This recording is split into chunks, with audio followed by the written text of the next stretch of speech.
5 টাকার চায়ের কাপে যদি মাছি পড়ে তখন কিন্তু আমরা পুরো চাটাকেই ফেলে দিই, কিন্তু একই মাছি যদি ঘিয়ের ওপরে পড়ে তখন কিন্তু আমরা মাছিটাকেই তুলে ফেলে দিই, ঘি ফেলে দিই না। সুতরাং এই সমাজে যার দাম সবচাইতে কম তাকে কিন্তু আমরা সবাই ফেলে দিই।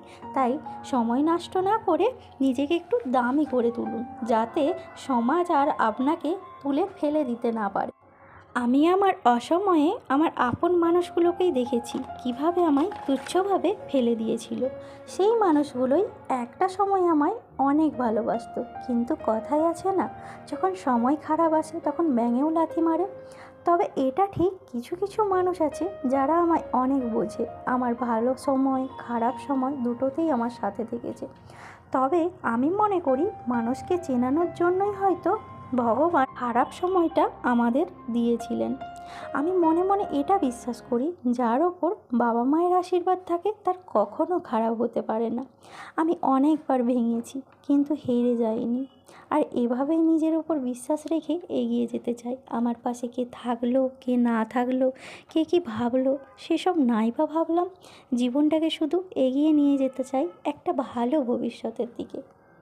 সো হ্যালো এভরিওয়ান, আমি প্রিয়া চলে এসেছি তোমাদের কাছে একটা মিনি ব্লগ নিয়ে। তো তোমরা সবাই কেমন আছো? আশা করি সবাই ভালো আছো, আমিও বেশ ভালোই আছি।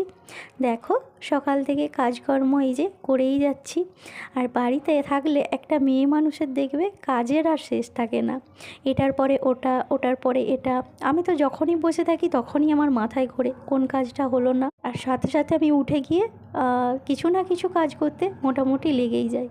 দেখো, এই যে আমার মেয়ের দৃশ্য, দুপুরে নিজে নিজেই দাঁত ভেঙে ফেলেছে, আর তারপরে বায়না ধরেছে যে নিজে যখন দাঁত ভেঙেছি আমায় একটু পাস্তা বানিয়ে দাও বিকেলে। তো সেই মতো দেখো পাস্তা বানিয়ে নিচ্ছি, আর ঘড়ির কাঁটাটা যেন দ্রুত ছুটছিল, কারণ টিউশন যাওয়ার পালা আছে আমার মেয়ের। তো চলো তাড়াতাড়ি পাস্তা বানিয়ে মেয়েকে দিয়ে টিউশন দিয়ে আসি। আর মেয়েকে টিউশন দিয়ে এসে এই যে বেলকনিতে বসে একটু দেখো ভিডিওগুলো এডিট করে নিচ্ছিলাম। আর কাল ছিল শিবরাত্রি, তার জন্য ওই যে ত্রিশূলটা দেখছিলাম। তো টাটা।